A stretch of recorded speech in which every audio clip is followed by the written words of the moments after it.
अच्छा, तो जैसे अब तो देश आज़ाद हो गया है, तो अब क्या कहना चाहेंगे? अब कहना चाहेंगे हमारा देश आज़ाद हो गया, विकास की तरफ चल रहा है, जैसा भी चल रहा हो। और जब वो इंग्लिश पीरियड था तब तो कोई भी अधिकारी से अपनी बात नहीं कह सकता था। जी। और ब्रिटिश के अधिकारी होते थे जो DMBA वही होता, अंग्रेजी होता था, और CMO भी अंग्रेजी होता था, और DIG IG सब अंग्रेज होते थे। जी। कमिश्नर भी अंग्रेज होता था। जी जी जी और उस वक़्त जो बड़े बड़े सेशन जज थे वो भी अंग्रेजी होते थे। जी। तो उनके सामने कुछ नहीं कहा जाता था, जो कहते थे तो वो या तो जेल पर डाल देते या फांसी पर चढ़ा दिया जाता। अच्छा, तो जैसे अब आप एक स्वतंत्रता सेनानी रहे, तो बाद में आपको सरकार की तरफ से कुछ इनाम या कुछ सम्मान मिला है? सम्मान तो मिलता है, मुझे ले जाते हैं वो सालों उठा देते हैं, बस जो पेंशन मिल रही है मुझको। जी।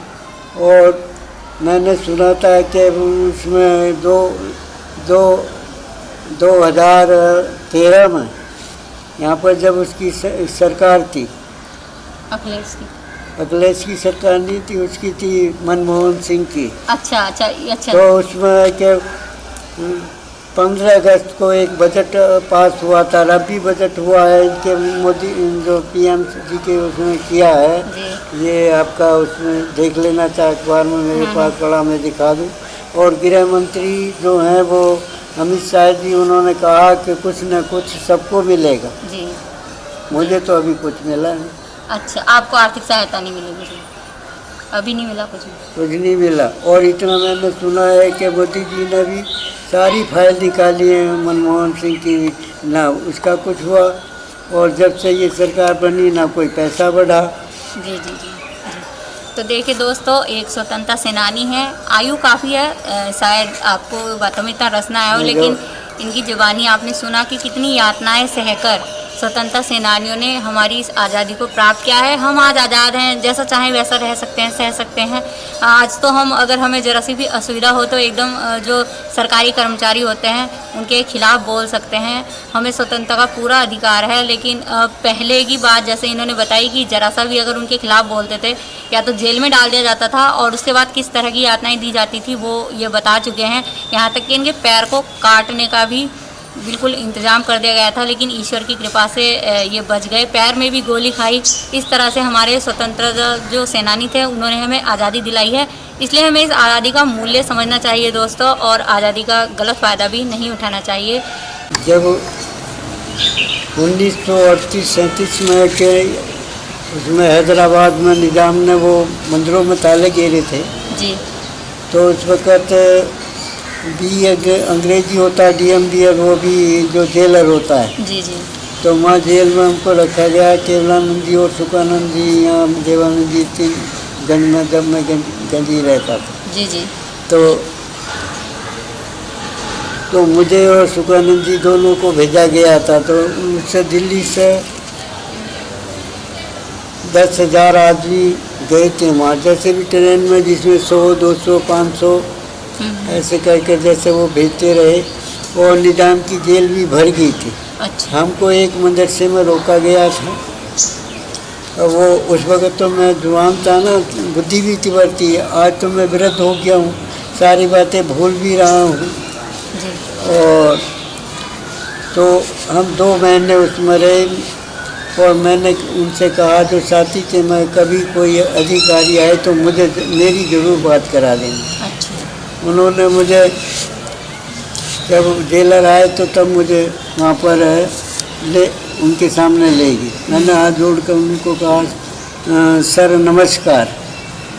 तो उसने ऐसे किया। वो मुझसे बोले, कुछ कहना चाहते हो? उस वक़्त ये धंधा नहीं था जो आज है। उस वक़्त संपादक कोई भी कहीं दिखाई नहीं देता। जी जी जी। खिलाफ नहीं बोल सकता था एक भी अंग्रेजी ज़माने में कोई भी संपादक। वो बाबू सिंह चौहान शरीफ पूरा करके, और तुम्हारे वो भी क्या मधु थे, हमारा अमर उजाला चलाते थे। तो वो भी विदरपुटी काफ़ी दिनों रहा और गंज में केवलानंद आश्रम में भी खूब रहा। और तो हम गए तो मैंने कहा सर है कि मंदिर और मस्जिद एक होती है जी। मंदिरों में साष्टांग बनाई जाती है और मस्जिदों में सजदे बनाए जाते हैं जी। और आप न्याय करना चाहें तो या तो इन मंदिरों के ताले खोल दिए जाएं या मस्जिदों में भी ताले लगा दिए जाएं। जी। और यह मुझे अपने उस राष्ट्रपति से बात कराइए। आप करा सकते, मैं नहीं कर सकता उनसे। तो फिर क्या कहा उन्होंने? और उससे निजाम से कहना, कहा कुछ नहीं। अच्छा। चुप रहे। 15 दिन के बाद है क्या वो ताले खुल गए। वो लंदन वाले से गया होगा, ये ऐसे फोन तो है नहीं, तो वो तो चारों ओर से जैसे भी जाता हेलीकॉप्टर जैसे, उससे फिर जैसे आज मंत्री से कोई एक दिन मिलना जाए तो एक दिन में नहीं मिला जाता। जी जी। तो पहुँची वहाँ पर और उस निजाम ने ताले खुलवा जी। अच्छा, मंदिरों में ताले लगवा दिए थे निजाम ने। अच्छा, होगा कहीं ना कहीं लिखा किसी के पास तो होगा ही भारत। जी जी जी जी। तो और इतनी यातना सही है, बस इतना ही होता है कि हर उसको 15 अगस्त को 26 जनवरी को बुला लिया जाता है, सम्मान भी किया जाता है और जब भी जाते हैं वो बिठाने उठाने को भी बैठाते हैं। जी। इससे आगे जो कुछ वो है या वो जो कुछ महंगाई मिलती है उसमें पेंशन की वही मिलती है, उससे ज़्यादा कुछ नहीं। अच्छा, पहले कुछ बढ़ जाता था और जब से सन 14 से कोई पैसा ऐसा नहीं बढ़ रहा। अच्छा अच्छा अच्छा, 2014 से कुछ बढ़ा ही नहीं बिल्कुल ऐसे ही। जी। अच्छा, तो जो लेखराज जी हैं उन्हें ज़्यादातर लोग प्यार से, मैं आपको बता दूं, गुरुजी कहते हैं। तो गुरुजी ये बताइए, जैसे आपकी आयु 111 वर्ष हो गई है, लेकिन आप, मुझे देखने से ऐसा नहीं लगा, आजकल के लोग तो 80 85 90 वर्ष के ही काफ़ी वृद्ध से लगने लगते हैं। तो आप अपने खान पान किस तरह की जीवन शैली अपनाते हैं आप?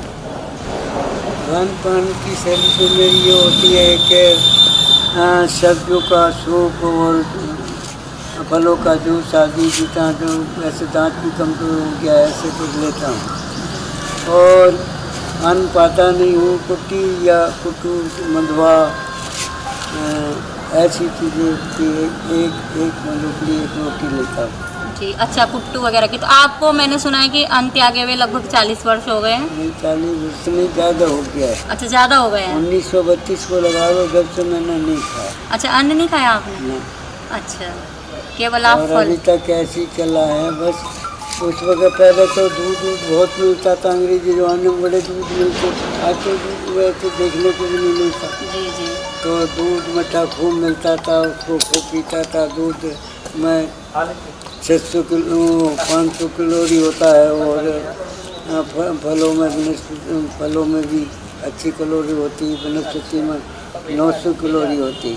ये वनस्पति ये बंदर खाते हैं ना। जी जी। जो ये कितना तो एक पत्ता तोड़ेंगे तो उसका जरा सा भाग खाएंगे। अच्छा अच्छा, पूरा नहीं खाएंगे? तो पूरा नहीं खाते। अच्छा। आप रोटी पूरी ना खाइए और उससे अपना पेट भरिए, फल हैं और है तो उससे बड़ा कुछ वो मिलता है।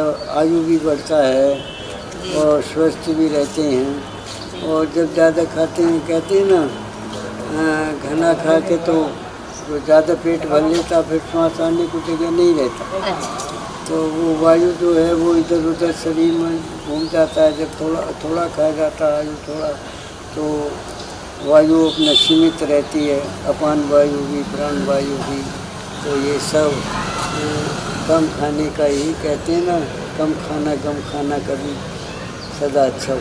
जी, तो बहुत ही अच्छी बात कही है कि कम खाओ और कम खाओ, यही स्वस्थ जीवन की परिभाषा है और ये परिभाषा यहाँ पर ठीक बैठती है, आप देख सकते हैं। जी। और देश की वफादारी होनी चाहिए, अपने देश पर कुर्बानी का इरादा होना चाहिए। और मुझे बुढ़ापे में जो लगता कोई लेकर चले, जितनी मदद हो किसी के लिए। मैं हेमंत कुमार ग्राम फीना जनपद बिजनौर से हूँ।